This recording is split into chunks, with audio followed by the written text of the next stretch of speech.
Hello Parvathi, എവിടെയാ? ഹോസ്പിറ്റലിലാണോ?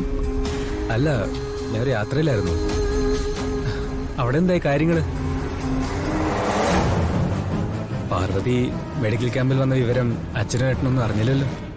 ഒന്നും പറയണ്ട. തലനാരിഴയ്ക്ക് രക്ഷപ്പെട്ടെന്ന് പറഞ്ഞാ മതി. പ്രശ്നമായോ? ആവുമായിരുന്നു. തക്ക സമയത്ത് ഗിരിയേട്ടൻ ബുദ്ധി പ്രയോഗിച്ചതുകൊണ്ട് ഒരുവിധം രക്ഷപ്പെട്ടു. എങ്കിലും നകുലേട്ടന്റെ സംശയം ഇതുവരെ മാറിയിട്ടില്ല. എന്താ സംശയം? പാർവതി മെഡിക്കൽ ക്യാമ്പിൽ വന്നു നിന്ന് വല്ല സൂചനയും?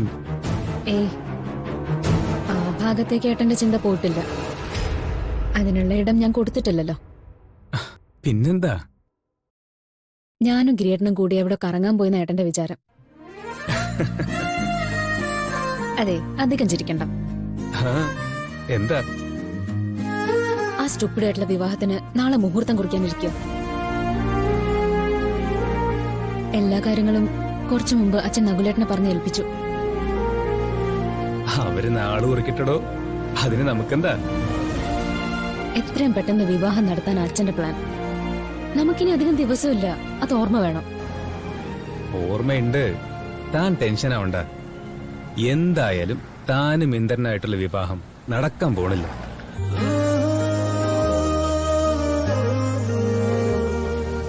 എന്ത് വന്നാലും നമ്മൾ ഒന്നിച്ച് തന്നെ ജീവിക്കും. ഗിരിയേട്ടൻ നമ്മുടെ ഒപ്പം ഇല്ലേ?